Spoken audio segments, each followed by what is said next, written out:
The first thing I noticed was the silence. Not the kind you hear when you're sitting on a porch at night, the gentle kind, where cicadas hum and crickets chirp in the brush. No, this was the kind of silence that screamed. A silence so heavy it pressed into your ears, made you strain for any hint of life, a rustle, a snap, a breath. But there was nothing. Only the darkness of the cave ahead and the faint echo of a child's whimper behind me. My flashlight trembled in my hand, its beam carving a narrow line through the black. The walls glistened with something thick and fibrous, like giant spider silk stretched taut. My boots crunched over bones I couldn't bring myself to look at too closely.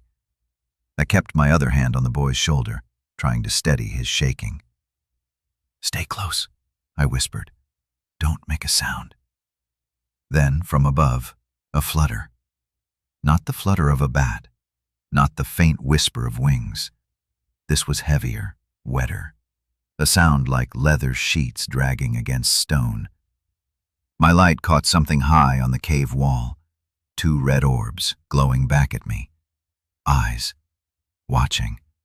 That's when I knew I had made the wrong choice. I should never have come down this trail. But maybe I should back up. My name is Ranger Daniel Holt, and I've worked in Great Smoky Mountains National Park for over a decade.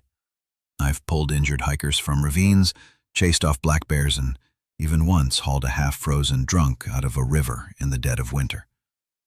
I know these trails, every twist, every fork.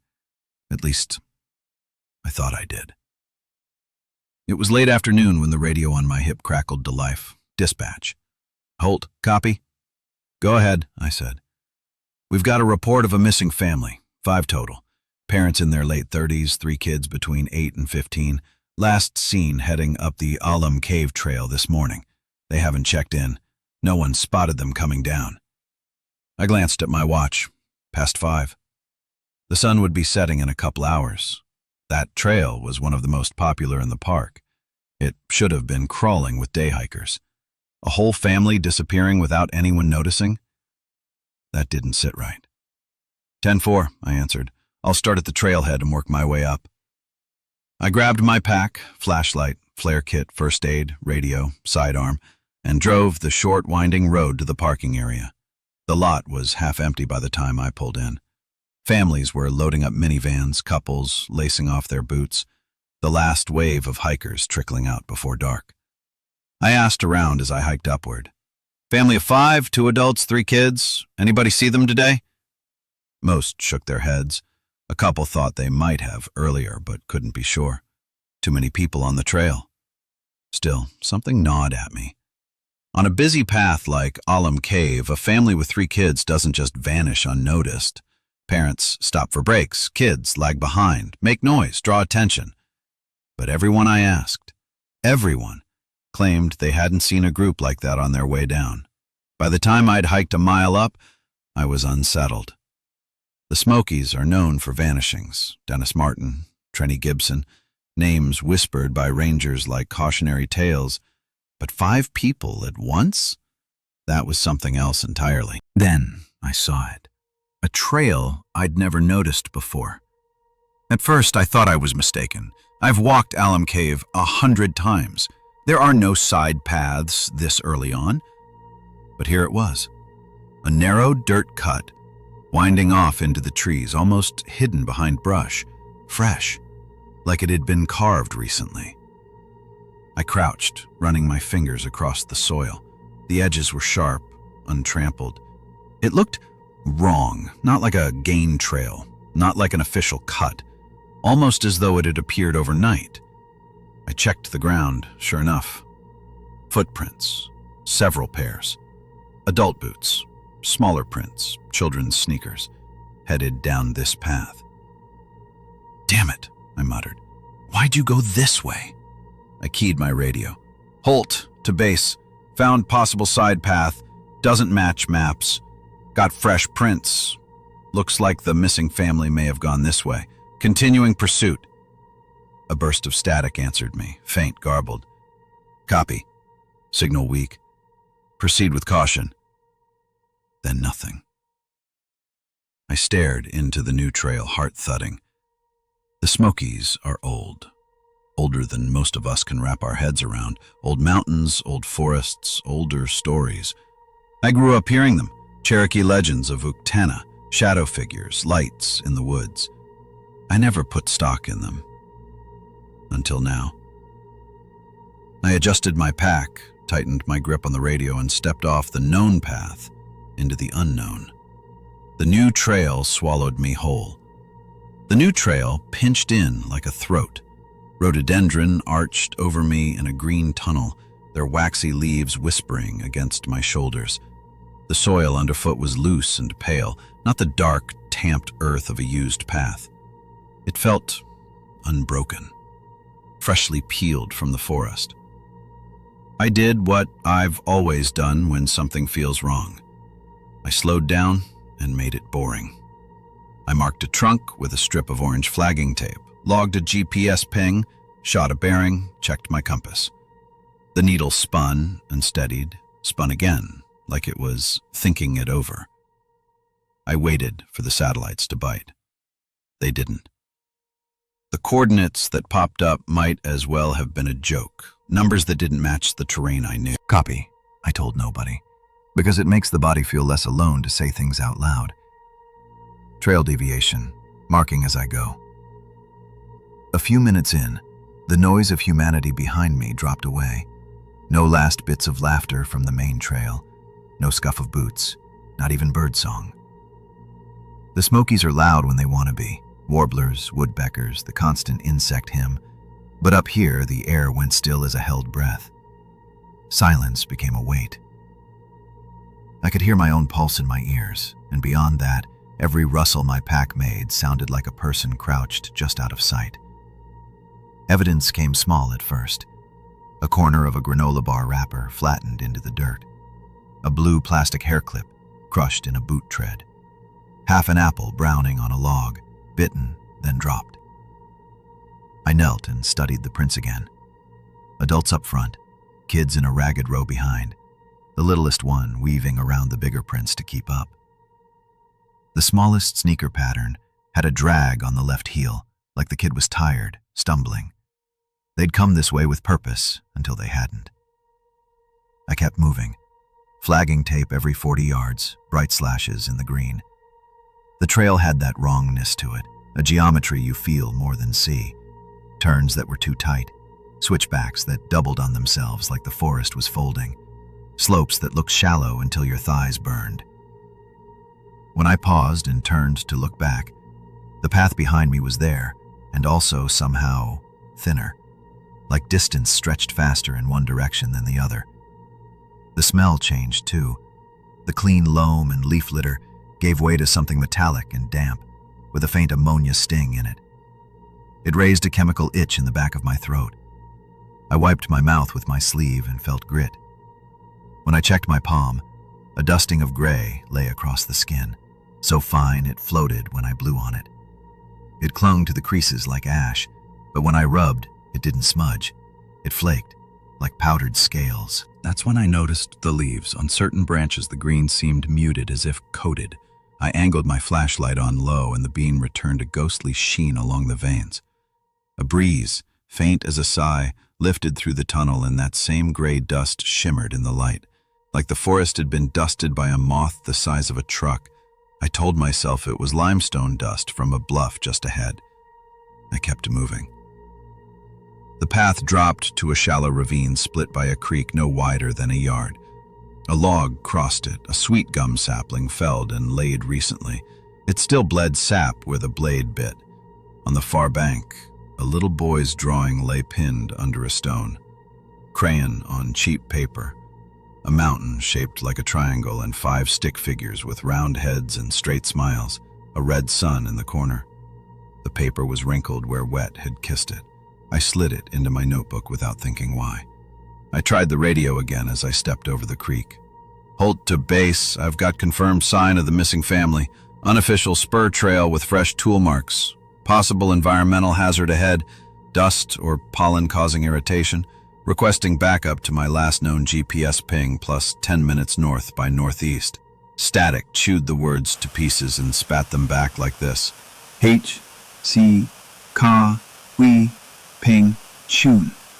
Say again? I asked, and the line hissed like something breathing in a wall. I pushed on. The dust thickened. My lips went numb. The longer I walked, the more the forest pressed in with a hospital stillness. I found the first big sign on a maple trunk just after the creek, 4 deep gouges raked down the bark. Not the kind of bare leaves, no burrs or hook marks from claws catching and pulling. These were clean, parallel, and glistening with sap, as if something had set a hand there to steady itself. Above the gouges, the bark was dusted gray, and when I lifted my light, the particles sparked back at me with a dull iridescence. In the middle of that dust, as if printed by pressure, was a suggestion of a palm. Too long, too thin. No scare easy. The body has its own truth, though, and mine started to move like it had a mind outside of me. Quieter steps, shoulders tucked, neck lowering unconsciously to make myself smaller. The first cry didn't register as human. It came thin through the trees, trembled, and then died, like wind in a bottle. I froze and let the forest settle around me, counted to 10, and heard it again, but from a different angle. Not a cry, I realized. A call. 3 notes, descending. Mourning dove? No, not quite. A sound made by lungs that had learned the shape of human sounds without caring. I found the campsite 16 minutes later by my watch, though it felt like an hour and a half lived in a minute. The path widened abruptly into a pocket of clearing where storm-tossed hemlock had opened a scar years before. Someone had strung a cheap blue tarp between 2 trunks. Beneath it, a toppled cooler bleeding melted ice into the leaves, an enamel camp mug on its side, a father's wallet spilled and open, credit cards fanned like a hand of losing cards, a driver's license smiling up at the canopy. There were graham crackers ground into paste in the dirt where someone had fallen. A small sneaker lay on its side with the lace tied in double knots. 2 marshmallow sticks, blackened, pointed toward the back of the clearing like the hands of a clock, both staring at midnight. There were 2 sets of sign. One told about living, the little radius of a family night, a circle where they would have sat, a scuff where someone had stood suddenly. The other told about leaving, drag marks wide and steady like tarps pulled quickly across ground, a tumble of footprints trampled in a hurry, a wave of trash, a trail of it, pulling away into the trees like breadcrumbs thrown by a frightened hand. The litter had its own logic, tearing a paper plate in half every 30 feet, dropping a water bottle cap here, the bottle itself there. Someone had tried to leave a path to follow. I crouched beside a dent in the earth where a knee had struck and picked up a torn corner of a map brochure. The park's stylized bear looked back at me with a smile. On the reverse, in a child's blunt letters, Mom plus Dad plus Lex plus Matt plus K equals us, drawn in a rainbow marker. The mother's name on the license matched one of the names. I folded the map and slid it into my pocket, like a promise. The dust lay heavier here. It fused to the edges of the mug. It made the tarp glitter like frost. When I touched the tarp, my finger came away filmed with that gray powder, and the skin itched where it sat. I brushed it off, and it flaked like old paint. I thumbed my radio again, forcing my voice steady. Holt to base. I've located the family's camp. Signs of a rapid departure and a marked trail of litter leading deeper. Heavy particulate in the air, unknown origin. Requesting immediate support. I'm at... The GPS screen blinked, nonsense. The radio crackled, then the signal dropped entirely. A flat death tone, and then silence. Battery was fine. Sky above me had gone from blue to a white that felt closer than the clouds had any right to be. As if the clearing were inside a room painted like day. Copy lost, I said out loud. Because pretending someone heard it helps you put your foot forward. I considered waiting. Standard protocol says you don't go deep alone if you can help it. But a trail of litter pulled into the trees like a hand waving you on is its own kind of demand. And there were 3 kids out here, one with a left heel drag. Whatever I thought I knew about caution folded under that. I cinched the pack, checked my sidearm's weight at my hip, touched the flare case once, marked 2 more trunks with tape. Then I followed the trash line. The forest changed. Rhododendron gave way to laurel and rock. The ground sloped toward a bowl I couldn't see, but felt like a pressure drop in my ears. The air cooled with a damp that crept under my collar. The dust thickened until it was a taste. That faint ammonia edge hung like a veil. Somewhere ahead, water moved, flat and slow and echoing, like it was inside stone. And then I found the mouth. It wasn't a proper entrance like the dry mouths of the park's show caves. This was a jag of stone that opened between 2 slumped shoulders of rock, like something had fallen asleep and left its lips parted. Cold air breathed out of it. The trees around the hole leaned away. The litter trail ended here in a final flourish, half a sleeve from the child's red hoodie, snagged on a thorn, a camp spoon, a crushed juice box, the printed corner of a zoo ticket from months ago. People keep the strangest things in their pockets, and they don't think they're going to be markers of where the world narrows. I stood there for a long moment, the light outside pooling around my boots, the dark inside pooling around my knees, each of them pretending to be the other. The cave gave off a smell like wet pennies and mothballs and old attics. It made my teeth want to grit. The dust lay thickest at the threshold. When I stepped, the beam of my light made a constellation out of it. "Base, this is Holt," I tried one last time, entering a cave system at the terminus of an uncharted spur. Evidence strongly indicates victims are inside, marking entry with tape and carving Holt entry with time. I wrote it with my knife on the stone, Holt entry, 5:48 p.m., and it felt like scratching a name into the hull of a ship you're not sure will make it back to harbor. Inside, the temperature dropped 10 degrees in 10 steps. My breath showed. The floor sloped in a shallow ramp, slick in spots where mineral seep had polished it. My beam slid over the walls, and the walls answered back with threads, thick and white and coarse, stretched in ropes across the rock, not delicate like a spider's, but like something fabricating with intent. They held pebbles in their grip, leaves, a branch, an old soda can fossilized in gloss. In places, those ropes combed together, layered and layered, a curtain a person could hide behind if a person wanted to forget they were a person. A soft sound came from somewhere deeper, like something plucked the lowest string on a bass and let it hum. It was so low I almost mistook it for my own blood. "Hello?" I called, so gently it wasn't much more than breath. "Lex? Matt? Kay? Mrs. Barker? Mr. Barker? It's Ranger Holt."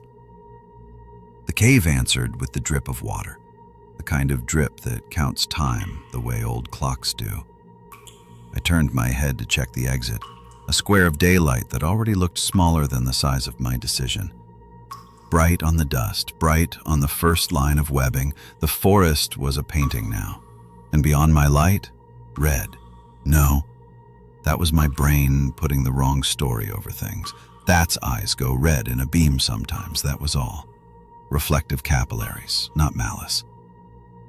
Something brushed my shoulder, a thread I hadn't seen. It stuck. When I peeled it away, it came with a sound like tape ripping, and it left a tacky patch on my sleeve where the fabric flattened. The smell got sharper. A hush rolled through the space in a way that felt intentional, as if the cave had lungs and held a breath to listen. "Stay close," I told the quiet. "Don't make a sound." I took 3 more steps and saw the first cocoon. It hung like a pale fruit from the rock, bigger than a man, shaped not by a shape inside it, but by layers and layers of thread that had made something out of nothing. The surface had the texture of dried glue. In the beam, something inside caught a shine. Bone? Metal? From a belt buckle? The cocoon's bottom tapered to a point, and that point dripped the slowest syrup I'd ever watched fall, stringing itself out into a stalactite of glue that never quite reached the floor. I didn't go closer to yet, because there were more past it, and more beyond those, and for the first time since stepping off the main trail, I knew exactly why the forest had gone quiet. The silence wasn't empty. It was occupied. From behind a slab of fallen rock, something shuffled. Too light to be the size of the shapes hanging above, too quick to be old. My light jumped to it and froze. Eyes. Not red this time. Blue. Washed out with fear and dark. A face smeared with dirt and gray dust. A small hand around a toy car, white-knuckled. The littlest sneaker, heel worn down on the left. He blinked at the light like it hurt. "Hey," I whispered, and my voice came out gentler than I thought I could manage. "Hey, buddy. Lex? Is your name Lex?" He shook his head. "Matt," he said, voice dry and hoarse, like he'd borrowed the word from someone else's throat. "I'm 8. A sound, then, from above us. Not a bat. The heavy, wet, leather-on-stone slide I'd heard in the memory the story started with. A sound that carried sighs in it. My light, suddenly small as a match, climbed the cave wall on its own as if the beam were a hand trying to find a handhold. The dust fell in a curtain. The webbing sang like strings brushed by a breeze that wasn't there.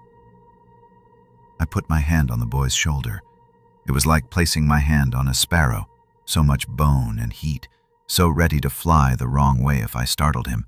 "Stay close," I said. "Don't make a sound." And with the entry behind us shrinking like the last coin in a slot, I started to back us out of that first chamber and toward the light we had left, the cave listening to the shape of our steps, as if deciding what kind of thing we were. Outside, somewhere impossible and far, the forest remembered itself, and a bird laughed once, sharp and short, like a joke told by someone who didn't think it was funny. We didn't laugh. We moved. I kept my hand firm on Matt's shoulder as we edged deeper along the cavern wall. Every instinct in me screamed to run, to scoop him up and bolt for the daylight, but the silence was too complete, too suffocating. Something in here was waiting, watching. The boy's breathing was ragged. He clutched that little toy car like it was armor. His eyes darted to the cocoons strung across the cavern. Some were fresh, slick and pulsing with faint movement inside. Others were brittle, split husks, their contents long since drained away. One of the fresher ones was shaped too much like a woman's body, another broader, a man. My gut sank. I whispered low, "Your family." Matt's lips trembled. He didn't answer, but his eyes said everything. My flashlight flicked across the far wall. For a moment, I thought I saw carvings, shapes etched into stone. I steadied the beam. They weren't carvings at all, but scratches, deep gouges, like talons dragged deliberately into the rock. A message written in violence.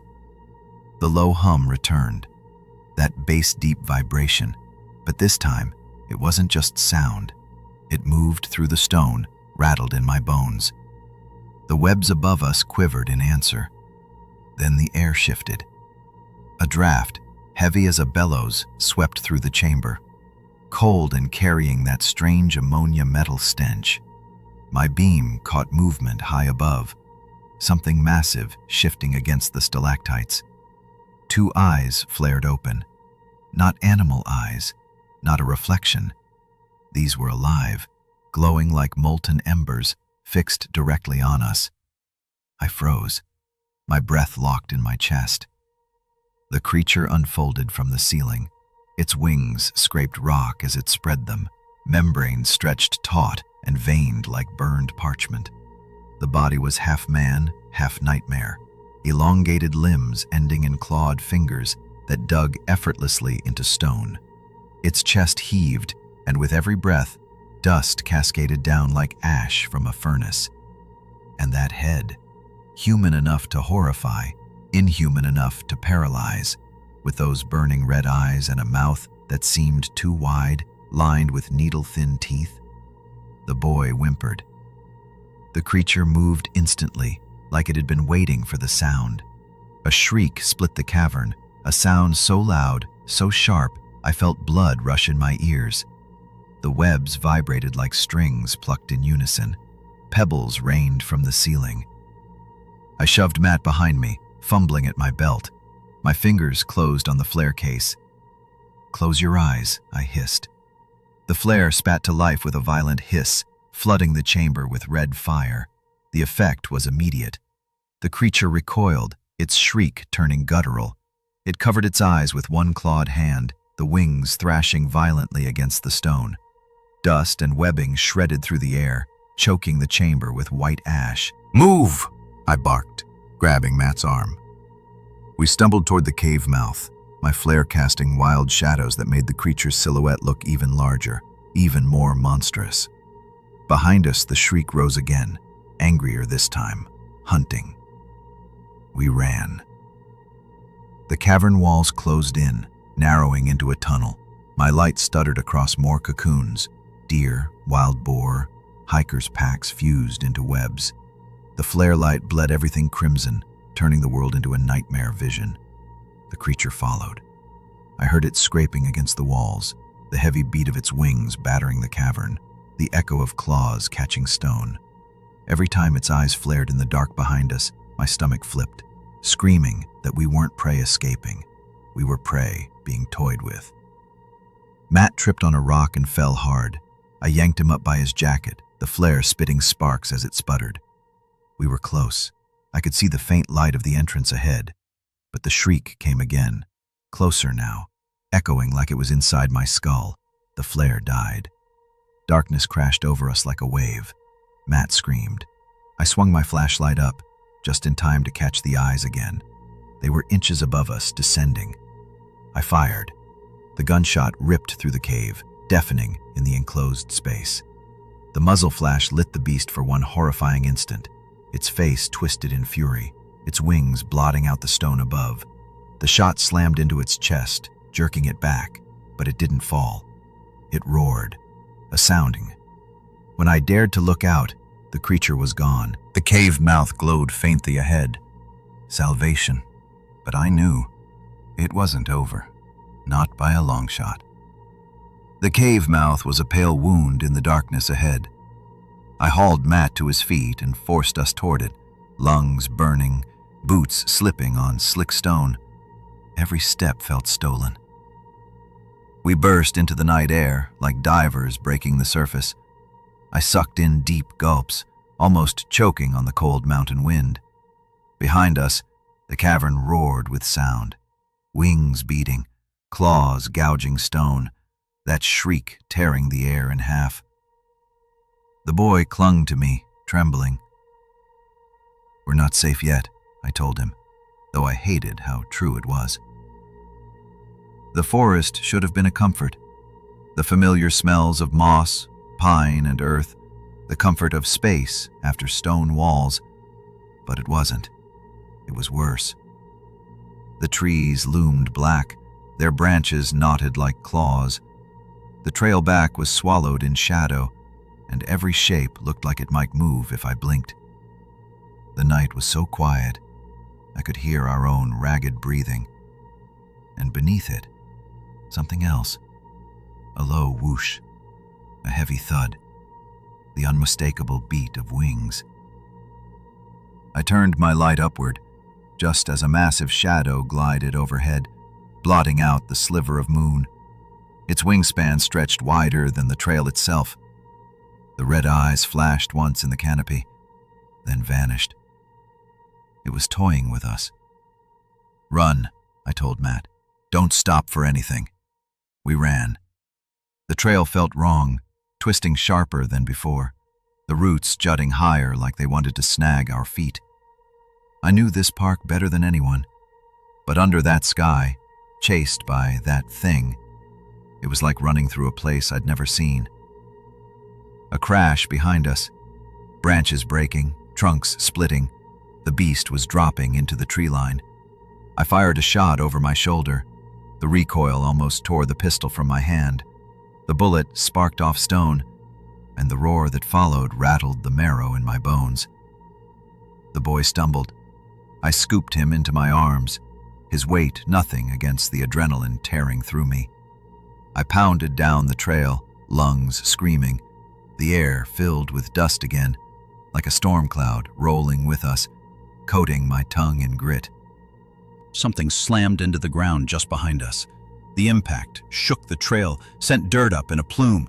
I swung the flashlight around in time to see a claw the size of my arm gouge a furrow in the soil where my foot had been seconds before. "Keep your eyes closed," I barked, lighting another flare with one shaking hand. The red blaze tore open the night. Trees lit up like bloody spears, shadows jagged and violent. The creature shrieked, staggering back a step, wings curling to shield its eyes, but only for a moment. It wasn't just hunting us anymore. It was herding. The flare hissed in my hand, its light sputtering as the chemical core burned fast. I hurled it down the trail, and for an instant, the woods glowed hellish red, and in that glow, I saw them. More webs, strung between trees, threads thick as rope. Caught leaves dangled like ornaments. And in one, the husk of a deer, strung up and drained. This thing hadn't just taken the cave. It had claimed the woods, too. The flare died. Darkness crashed back. We ran, blind. My light swung wild, cutting trees into sharp fragments, painting red eyes where there were none. The wings thundered overhead, sometimes behind us, sometimes ahead, as though the thing could bend the trail itself. At one point, a shadow dropped so close that the wind of its passing knocked me to my knees. Nat screamed, and I shoved him behind me, gun up. My last 2 bullets cracked into the night. One hit flesh, I know it did. The screech was different, rawer, angrier. But it didn't slow. We stumbled on, half running, half falling down the trail.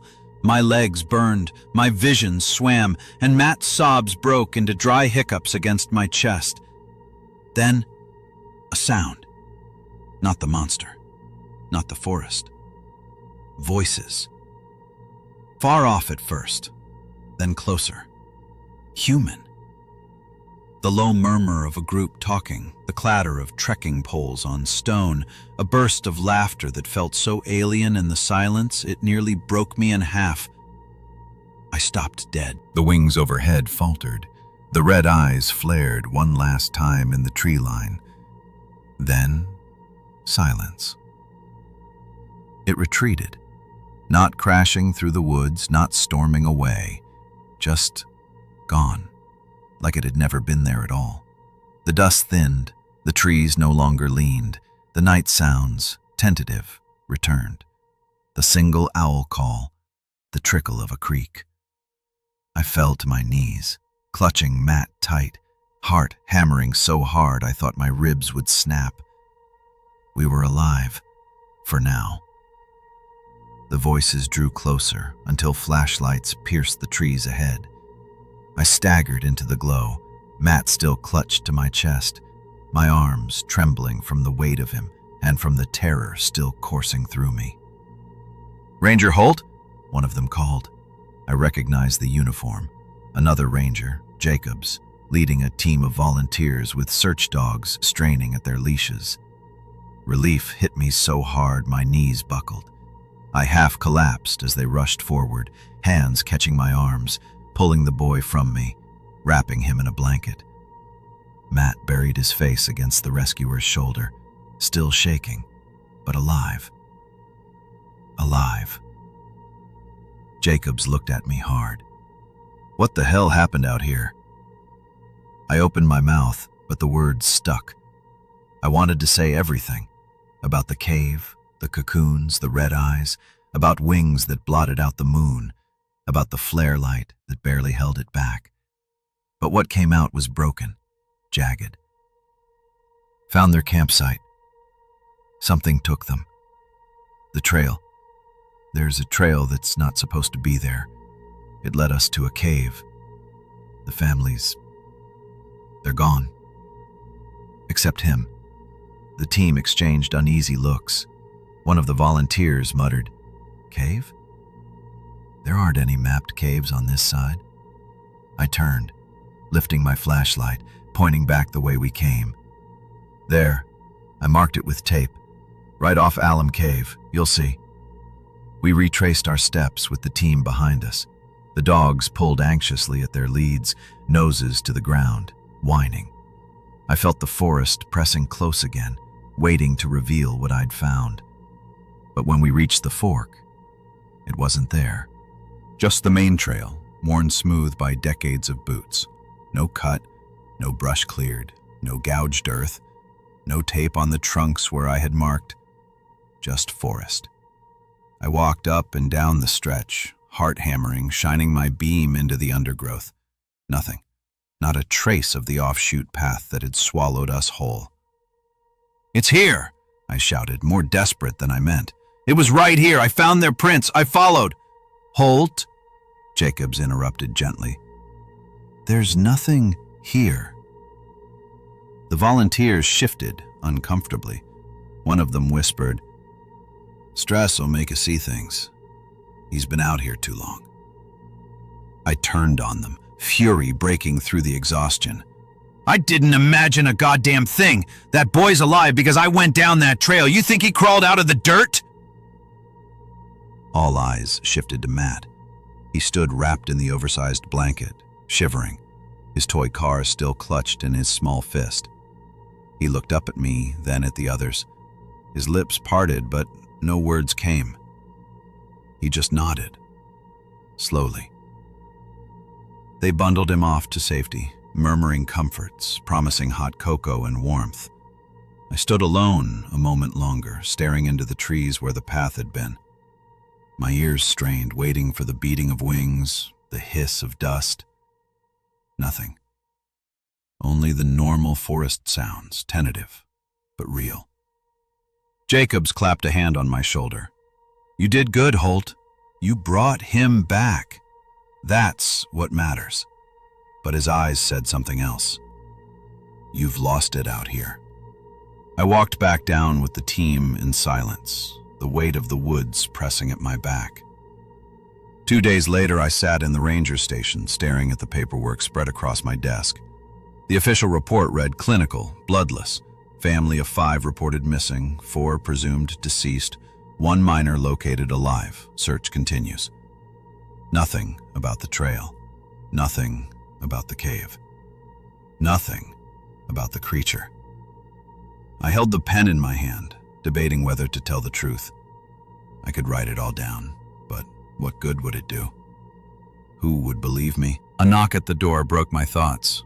Matt stood there, small in the doorway, a social worker hovering behind him. He clutched a piece of paper. "Made this for you," he whispered. He handed me the drawing. Crayons again. A black shape with wings stretched wide, towering over stick figures caught in red webs. 2 red eyes glowing above it all. My hand trembled as I held it. "You remember?" I said softly. He just nodded. The social worker ushered him away. I sat there long after they left, staring at the picture until the colors bled in my vision. The Smokies are old. Older than memory. Older than maps. And some trails aren't meant to be found. But I knew one thing with absolute certainty. That thing was still out there. Waiting. Watching. And someday, someone else will hear the beating of wings in the silence. And that's where our story ends, at least for now. A boy saved, a family lost, and a trail that no one else could ever find again. In the Smokies, some things are older than names, older than maps, and older than memory. And if you ever hear silence fall too heavy in those woods, listen carefully. You might hear the wings. If you enjoyed this story, let me know by hitting the like button. It really helps push these tales out to more listeners. Drop a comment below if you've ever hiked the Smokies or heard stories about strange vanishings in the Appalachians. I'd love to know your thoughts.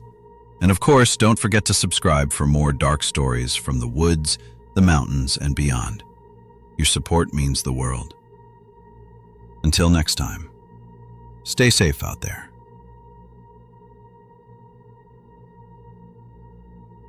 I've told this story not because I want to scare you, but because I want you to pause, to ask, when your instincts speak, do you listen? When your body feels uneasy in a situation, do you brush it off?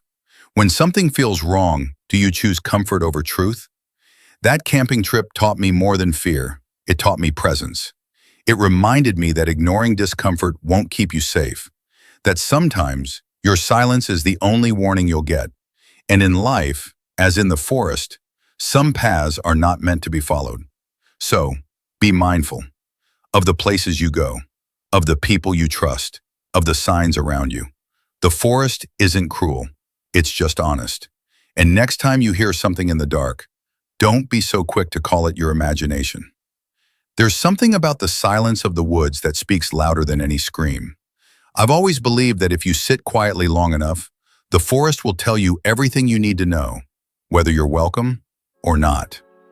A few months ago, I went on a weekend camping trip with a group of friends, people I didn't know that well.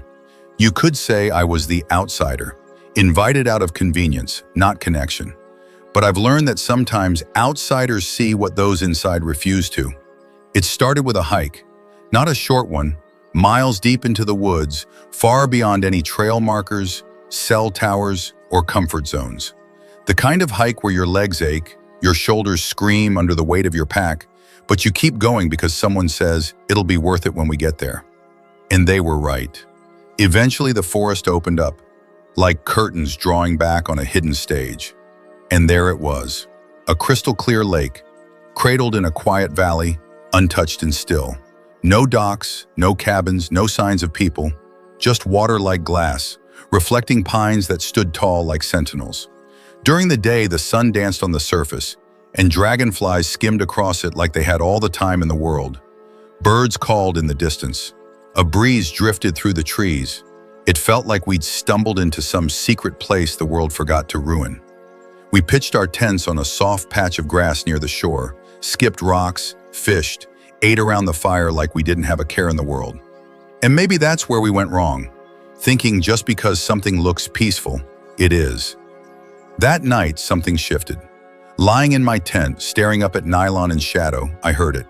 A sound that didn't belong. Not an animal, not wind. Something heavier, pacing, just outside. I unzipped my tent, but there was nothing. Just trees and silence. I mentioned it to the others in the morning. They laughed it off. Blamed squirrels or raccoons or my imagination. I didn't push it. I was the outsider, remember? The guy who didn't know them all that well, just invited along for numbers or novelty. And besides, it was beautiful there. Too beautiful to be dangerous, right? The second day was just as perfect. The lake was clear enough to see. Fish swimming under your feet. The trees swayed in unison like they were breathing. We caught trout, took pictures, laughed over cheap beer and shared stories as the sun dipped below the horizon.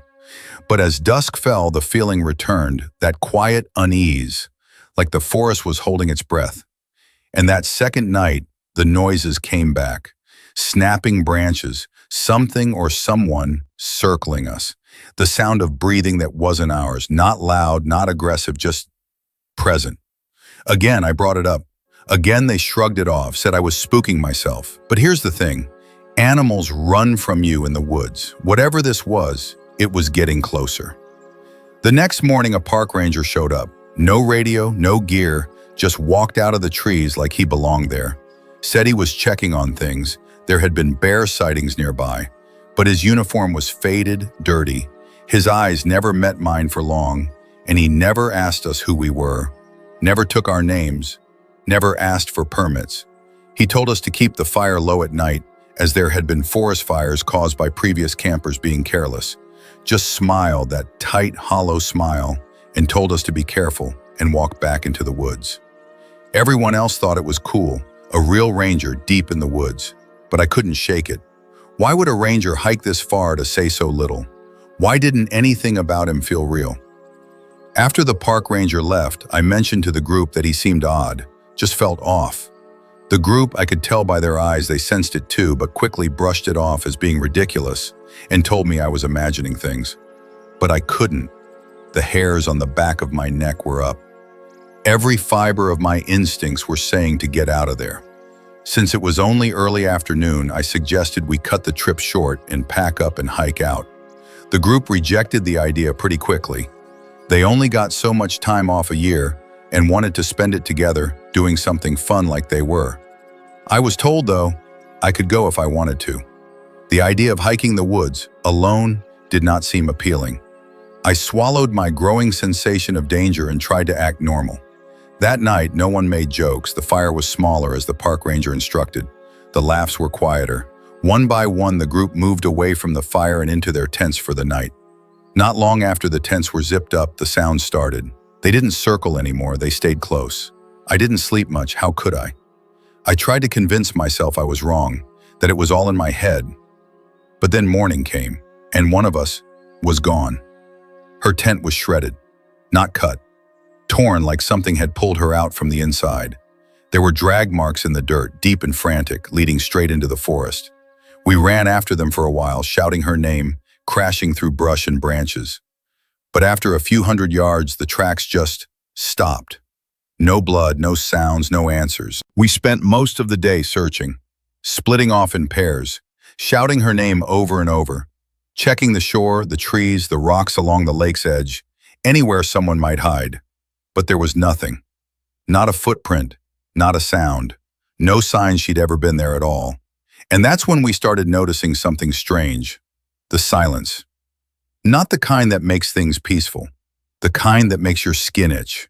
There were no birds, no buzzing insects, no frogs near the water, just the dry rustle of leaves when the wind stirred the trees like they were whispering to each other. It was like the woods were holding their breath, and so were we. That lake, so perfect, so alive the day before, felt different now. It wasn't just still, it felt watched. And slowly, without needing to say much, we all started looking at each other the same way. We have to go, now. Sure, people said it was to get help, to find someone with a radio, a phone, a rescue team, but that wasn't the reason. Not really. We knew, we all knew, we weren't coming back. We wouldn't dare. The silence had changed us. I saw it in their eyes. No more jokes, no more disbelief, just that tight, quiet panic. The kind that builds in your chest when your instincts start screaming and there's nowhere to run. We tore down the tents in near silence, barely speaking. Every twig snapping beneath our boots felt like a threat. Every shadow under a tree looked like it might start moving. I think we were all afraid to say the truth out loud. Afraid that if we named it, whatever it was, it would become real. Or worse, it would hear us. As the sun dipped and the light turned gold, then gray, then gone, we moved fast. Packs half-zipped, supplies left behind. The trail out felt longer, darker, different, like the forest had shifted around us. None of us said it, but we all felt the same thing. If we didn't leave now, if we waited one more night, we wouldn't be leaving at all. We left that lake like it was cursed, moving fast, packs bouncing on our backs, sticks snapping under our feet. The sun was gone. The trail ahead lit only by 2 headlamps, narrow beams cutting through a sea of black trees. And I swear to you, the woods changed. The trail we had come in on, it didn't feel the same going back. It felt tighter, like the trees were pressing in on us, like they wanted to close the path behind us. We kept walking, fast. Branches clawed at our arms and faces, thin cuts on our skin we didn't stop to feel, just wiped the blood on our sleeves and kept moving. Hours passed. It was hard to tell how many. No one spoke unless it was to say, wait up, or left turn here. But it was wearing on us. The fear, the speed, the exhaustion. It was too much. Eventually, we came to a spot where the trees opened up just a little. Just enough for a small break. We stopped. Collapsed, really. Some of us sat on rocks, others on fallen logs. Backs aching, knees sore, breathing sharp and shallow like we'd been running even though we hadn't. Our headlamps were the only light in the world, 2 cones of pale white flickering in the night. No one dared turn them off. Someone passed around water, I remember how loud the swallowing sounded in the silence. Every noise we made felt like it didn't belong. Then one of the guys, Tyler, stood up and said he had to relieve himself. We told him don't go far. He chuckled, trying to keep things light, said I'm just going behind this tree. He stepped around it, just a few feet out of sight, and that was the last time we ever saw him. No scream, no struggle, no warning, just gone. At first we thought he was joking, trying to scare us. We called out, quiet at first, then louder, then yelling. I ran to the tree he stepped behind. There was nothing there, just forest, shadows, cold air. We fanned out a little, headlamps scanning the trees, calling his name over and over, but he didn't answer. He didn't make a sound. It was like he evaporated. And the worst part? No one said it out loud, but we all knew.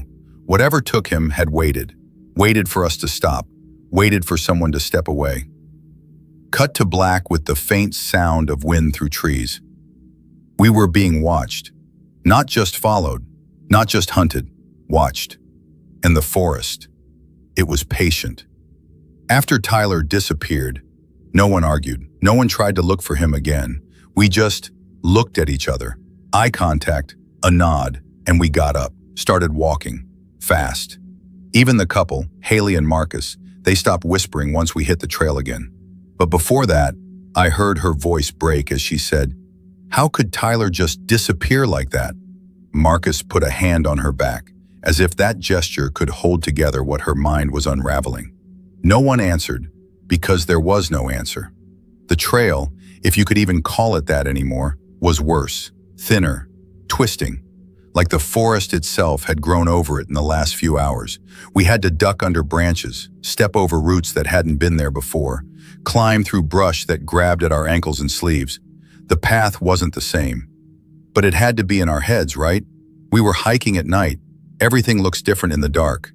That's what we told ourselves. That's what we had to believe. But the woods, they were dead silent. No owls, no insects, not even the distant creak of trees shifting in the wind, just leaves beneath our boots and that low, slow breeze that didn't feel cold but felt wrong.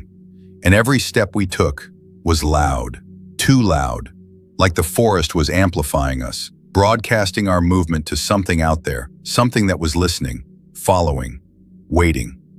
Hours passed, or at least it felt like hours. I could feel it in my legs, my back, my eyes stinging from lack of sleep. Finally, I slowed down. I didn't have a headlamp, so I asked one of the others, Jacob, to shine his light on my watch. He stepped closer. The beam hit the scratched face of my watch. 12:11 a.m. I blinked, looked again. 12:11 a.m. That couldn't be right. We had left the lake just after sunset. We'd been walking for what felt like an entire day, at least 5 or 6 hours since Tyler vanished. I knew that. I looked up at Jacob, and that's when I saw his expression change from confusion to fear. He whispered. When we stopped back there, before Tyler disappeared, he hesitated. It was 12:11 then too. We stood there in silence. Cold wind stirred the branches above us. Leaves spun in little circles around our feet. But the world, time itself, felt frozen. We had been walking for hours, but time hadn't moved. Not 1 second. And that's when the fear shifted, from panic to realization. We weren't just lost in the woods were lost around us. We kept moving. None of us said anything after we saw the time hadn't changed.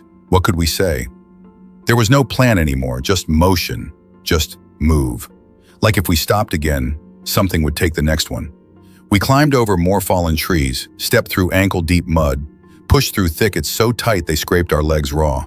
Branches slapped us, our clothes tore, our boots felt like they were filled with lead. Every breath was sharp, and even then, we kept going. Until suddenly Jacob, who was leading, stopped cold. His headlamp panned slowly side to side. I stepped up next to him, and that's when I saw it. The lake. The same one. Still, perfect, untouched. The moon reflected on its glass surface like a frozen photograph. Not a single ripple, not a sound. We had walked all night, all that pain, all that fear, and we were right back where we started. No one screamed. No one asked how. We were too far gone for that. Too tired to be angry, too scared to process it. We just stood there, staring at the water, our minds broken in silence. It felt like we'd been walking for 24 hours straight. Our bodies said that, our minds knew it. But time hadn't moved. Eventually, Marcus broke the silence. We should stay together tonight. Not one person argued. We gathered what was left of our gear and picked a flat patch just up from the lake's edge. We didn't spread out like before. This time we set up the tents in a circle, openings all facing inward, toward each other. We left just one narrow gap between them, blocked it with our packs, no way in or out without moving them. And we all agreed leave the flaps open, so we could see each other. Not just hear, not just sense, see. There was comfort in that. It didn't make us safe, but it made us feel less alone. No one offered to stay on watch. We were beyond that now. We just sat there in our tents, the moonlight cutting soft silver lines across the ground between us. Watching, not sleeping. Each of us trying not to be the first to close our eyes. The water didn't move, the wind didn't blow, and the forest didn't make a sound. Just the slow rise and fall of our breaths. Like we were all waiting for something we couldn't name to finally come for us. I woke up to light, real light. Not moonlight or headlamps, sunlight. Golden streaks came through the open flap of my tent, cutting through the dew in gentle beams. I sat up, heart pounding, and checked my watch. 6:45 a.m. Time was moving again. I leaned forward and peeked out the flap, eyes darting from tent to tent. Everyone was there. Still. Alive. No one missing. I let out a breath I didn't even realize I'd been holding. One by one, the others began to stir, blinking, stretching, rubbing their eyes. The same thing was on every face. Relief. It was daytime. Time worked. Maybe we could finally get out. We ate fast, energy bars and the last sips of water. No one had much of an appetite, and as we chewed, there was only one conversation. We leave, now, during daylight. We don't stop. We broke down the tents without saying much else.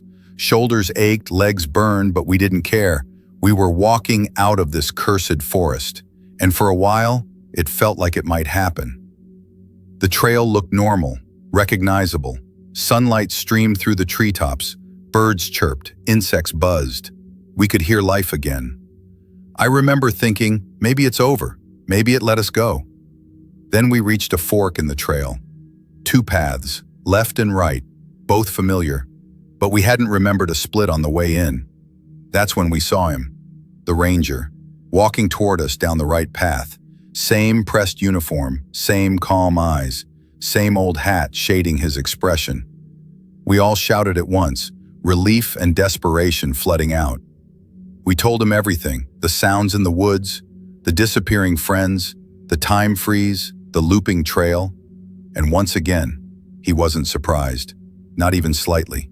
He waited for us to finish, then said like he'd done this 1,000 times, "The left path will take you back to the entrance. Your vehicles should still be there." I stopped him. "What's your name?" He paused like he hadn't been asked that in a while, then replied, "Charles." Charles said he'd go back into the woods, try to find the ones we lost, but before he left, he said something I'll never forget. The forest has to have its fill before it lives again. That line, it hit something deep. We turned to look at him, to ask what he meant, but he was already walking to the back of the group. Except, he wasn't. He was just gone, vanished like smoke on the wind. No footsteps, no sound, just gone. We only looked at each other for 5 seconds, and without saying a word, we all took the left path. Soon the trees began to thin, and then we saw it.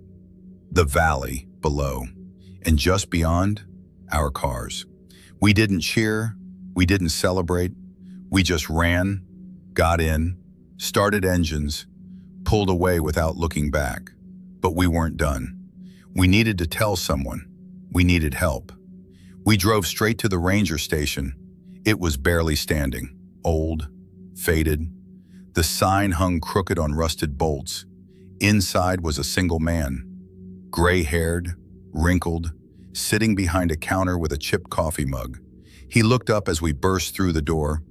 We told him everything, and just like Charles, he didn't seem surprised until one part. When we said the name, Charles, he froze, lowered his mug, eyes fixed on us.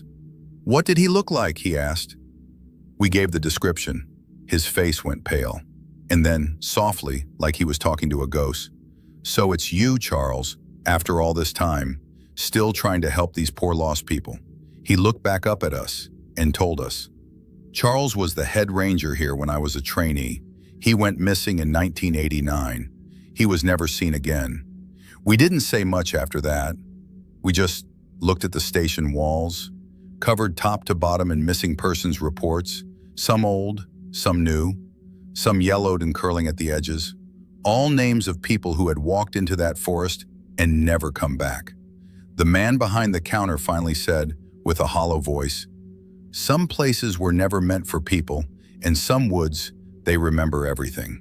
After all the horror, all the loss, and the impossible loops through time, we made it out. But the forest wasn't done with us, and neither was Charles.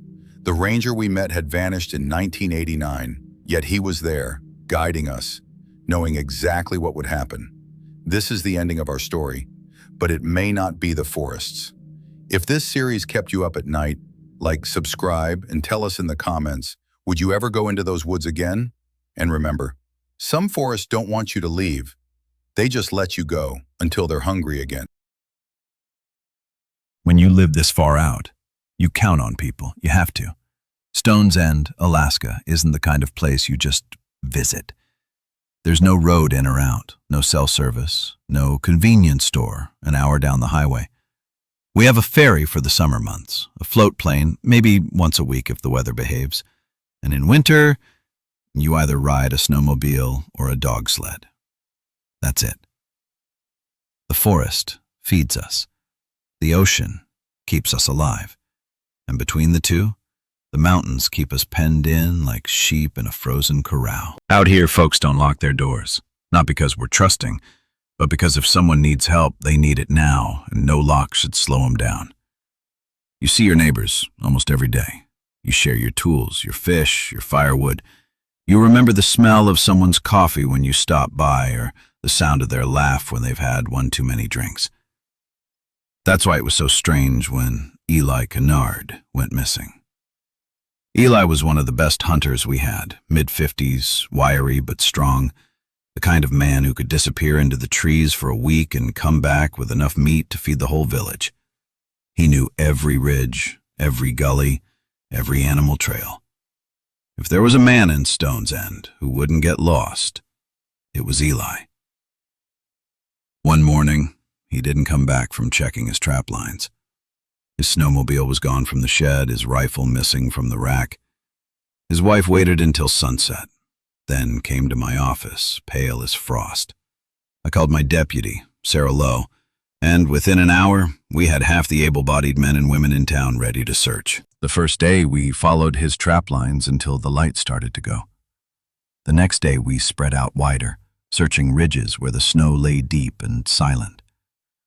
By the third day, the weather turned, wind driving snow so hard you could barely see the tree line. I called the search off. When you live out here, you know what 3 days in the bush without food or shelter means. The next morning, Eli walked into the diner. He was grinning, healthy, not a frostbite mark on him. His parka was zipped neat, boots spotless. I'd seen men come out of the forest after just one night, beards iced over, clothes stiff, eyes sunken. But Eli, he looked like he'd been in a warm cabin the whole time. He said he'd been tracking a bull moose that kept moving deeper into the bush, got turned around, lost track of time. Folks laughed, clapped him on the back. Relief was a warm thing in the diner that morning. But I noticed things others didn't. He didn't blink enough. His handshake was too light, like he was mimicking the motion. His eyes didn't match his mouth when he smiled. Later, Sarah leaned toward me and whispered, 3 days, Jack. No food, no firewood. Those boots are cleaner than mine. I just nodded. I noticed. I tried to push it out of my mind. People change after a scare. Maybe he was just shaken up. Maybe I was reading too much into it. Then it happened again. Two brothers, this time. Tom and Randy Walsh, both born and raised in Stone's End. Sons of a fisherman, grandsons of a trapper. You couldn't ask for steadier men. Tom was the older by 2 years, quiet, methodical, the kind of man who measured twice and cut once. Randy was quicker with a joke, quicker to take a risk, but he had hands like a vice and could run a saw all day without complaint. Between the two of them, they'd been part of every logging crew in the village for over a decade.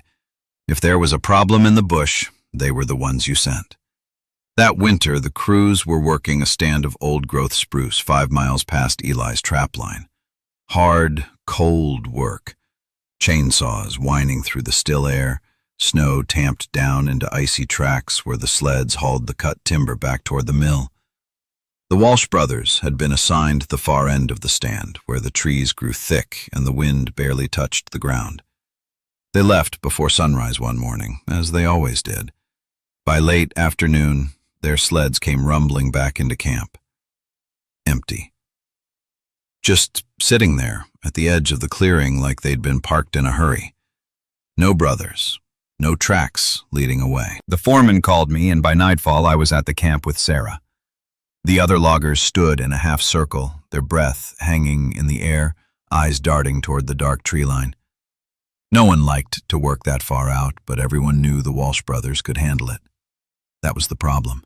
If they hadn't made it back, something was wrong. We agreed to gather a search party at first light. Half the camp was ready to volunteer, men we'd pulled from their own dinner tables back in town, women with snowshoes strapped to their boots and flashlights in their packs. In Stone's End, you look after your own. We were just finishing loading the sleds when the sound of engines came from the north road. 2 snowmobiles appeared between the trees. Tom and Randy.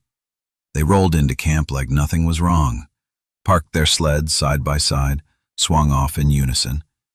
The clothes were spotless, no sawdust in their hair, no ice clinging to their beards. "Got turned around," Tom said. His voice was flat, calm, like he was reading a weather report. "We're fine." Randy added, "Snow came down heavy out there. We just waited it out." No one said anything for a moment. You could feel the relief and something else washing over the camp. I stepped forward.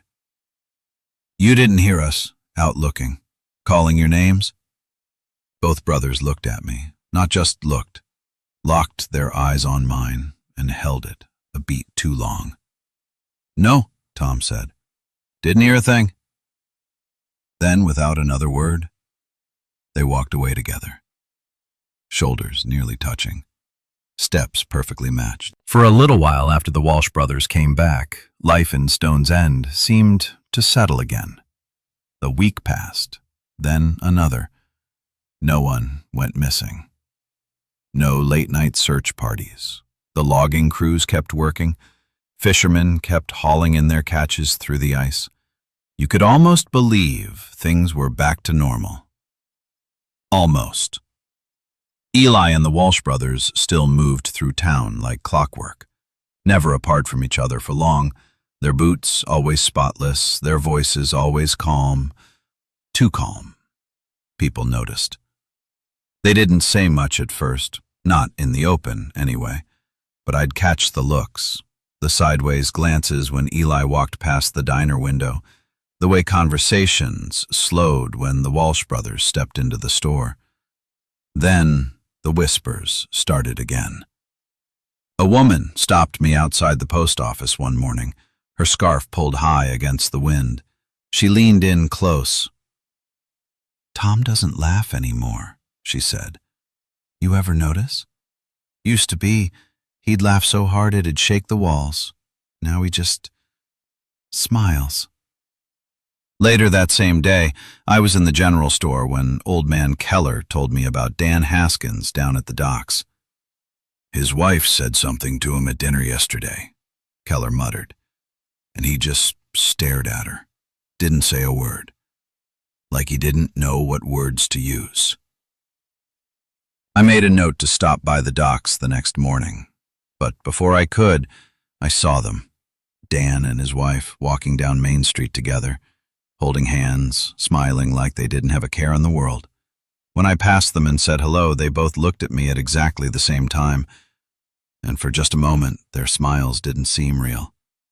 It wasn't just them. Two kids told Sarah that Mrs. Hendricks down on the East Road had been standing in her yard for hours, staring at the forest, even while the snow piled on her shoulders. Someone else said they'd seen Eddie Marshall in the middle of the night, walking down the frozen shoreline barefoot. Every story was small, easy to dismiss on its own. A bit odd, sure, but not enough to act on. But I kept hearing them, over and over. The list in my desk drawer started to grow again, slowly, quietly. It was a Saturday night when I decided to stop by the bar. Stone's End might be small, but Saturday night was always busy there. Music spilling into the street, the smell of beer before you even touched the door handle. That night, the door was locked. No music, no laughter. Just silence behind drawn curtains. They never closed on Saturday night. Not here. Not ever. The next morning I went to church. Normally, you'd barely find a seat. This time, the pews were nearly empty. Only the pastor and a handful of people, all wearing the same uneasy expression. There was no sermon. Instead, they came to me. A man said he'd seen people heading toward the woods in the middle of the night, folks who never used to talk to each other, now walking together like old friends. A woman whispered she'd woken at 1 a.m. to see a couple strolling down Main Street arm in arm. The man carried a shopping bag. The woman laughed softly, but it was the middle of the night, and every shop was closed. Another told me 3 men had stood in the snow outside her house for nearly an hour, all facing the same direction, their heads tilted at the same strange angle. By the time they were done, my notebook was half full, and every story ended the same way. They were always heading toward the forest. It was later that week when Sarah disappeared. She'd taken the snowmobile up toward the old logging road, said she wanted to check on one of the outer cabins before dark. The radio crackled once, then nothing. The next morning, the door to the office opened, and there she was. Uniform pressed, hair perfect, smile wide and calm. "Sorry, boss," she said. "Guess I got turned around." The words felt rehearsed, wrong. After that, I knew we couldn't keep going like this. I gathered the last dozen people I was sure were still themselves. We took what supplies we could carry and holed up in the school gym. At first, it felt like safety. We set up cots along the wall. We took turns standing watch at the doors. We kept the heaters running and rationed food, telling ourselves we'd hold out until help came. But the days passed, and no one came. The hum from the woods got louder. Some nights it was just a vibration under the floorboards, low enough to make your teeth ache. Other nights it swelled until the windows trembled in their frames. By the 5th day, people had stopped sleeping. I'd wake in the middle of the night to find someone sitting on their cot staring at the door like they were waiting for something. By the 7th day, the air felt heavier. The food tasted wrong. We started to hear faint tapping on the walls, slow, deliberate, like knuckles brushing the siding. Then the first one snuck out. It was Martin, a fisherman. We woke up and his cot was empty, his blanket folded neatly. The next morning I saw him, standing in the middle of Main Street, surrounded by changed ones. His head turned slowly, eyes scanning the windows until they found me. And when they did, he smiled. A day later it was Anna, then George. Each time they'd disappear in the night and I'd spot them the next day, maybe across the street standing in the window of the hardware store, just watching. Or in the crowd gathered outside the gym, their faces blank, their breath fogging the glass. By the second week, we were down to 4. When Ellen left, I didn't even try to stop her. She just stood up in the middle of the night, walked to the door, and opened it. The cold rolled in. She didn't look back. The next day, I saw her standing beside Sarah in front of the diner, both of them tilting their heads at the exact same angle. By the end of the third week, I was alone. The gym was silent except for the faint ticking of the heater. The cots stood in a neat row against the wall, each one empty. Some still had blankets draped over them, others bare. I'd stopped counting the hours since Ellen left. Outside, the snow had drifted halfway up the gym's double doors. It muffled the sound, deadened the world, made the silence inside feel heavier. I stood at the window looking out over Main Street. They were there, the changed ones, dozens of them, standing in the snow like fence posts, not close enough to touch the building, but close enough to see every face. Their eyes tracked me when I moved from one window to another. I recognized every one of them. Friends, neighbors, people I'd shared drinks with, hauled nets beside, fixed roofs for, all of them standing without a shiver, without a blink, their breath fogging in perfect unison. I stayed in the gym for another night, but it felt pointless. The walls weren't keeping anything out, not really. I could feel them, even when I couldn't see them. The next morning I stepped outside. The air was sharp enough to sting my throat. The crowd didn't move as I walked past. They simply turned their heads, following me like the slow swing of a weather vane. I passed the diner and saw more of them inside, seated at the counter, hands resting neatly on the laminate. They stared at the empty plates before them as if waiting to be served. None spoke. I walked further and found others in the hardware store, the general store, the post office. Each place was the same, standing or sitting, unmoving, as if they were holding a place for someone who was late. It wasn't until I turned onto the road that led to the docks that I heard them speaking. Not all at once, but here and there, voices slipping into the frozen air like steam from a kettle. "Ferry will come in, early summer, maybe June. Plenty of room for more by then. We'll need to be ready, need to spread further inland." The words were casual, like neighbors discussing the weather or the next fishing trip. But there was nothing casual in the way they said "we." More voices joined in as I passed. They didn't speak to me, I wasn't part of the conversation, but they didn't whisper either. They wanted me to hear. "Some will come by a plane, some will come by a boat. All will stay." I realized then that it wasn't about Stone's End anymore. We were just the start. By the time I reached the far end of town, the sky had gone the dull, colorless gray that comes before heavy snow.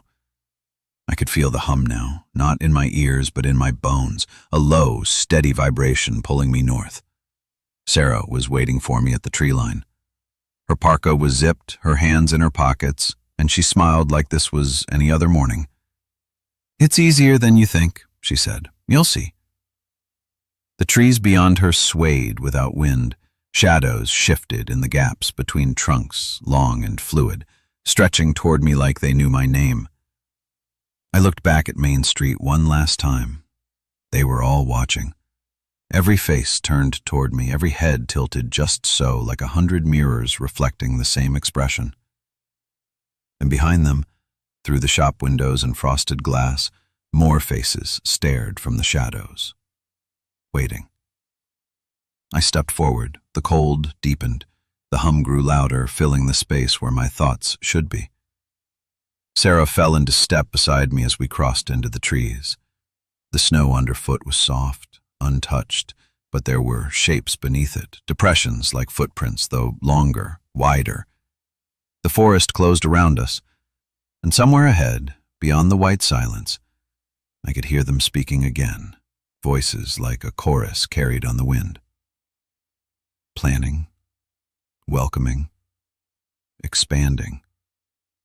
The hum swells, shaking the air. Days later, I walked back into Stone's End. My uniform was immaculate, my smile calm. "Morning," I said as I stepped into the diner. My eyes didn't blink. Outside, the forest swayed without wind. If you made it this far, thank you for staying with me until the end. Stories like this are best shared, so if it sent a chill down your spine, let me know in the comments. Tell me what you think really happened in Stone's End, and what's waiting in those woods. If you enjoyed this story, please give it a like. It helps more than you know. And if you want more original horror tales of isolation, dread, and the things that don't let go, hit subscribe and turn on notifications. I'll see you in the next story, if you make it back.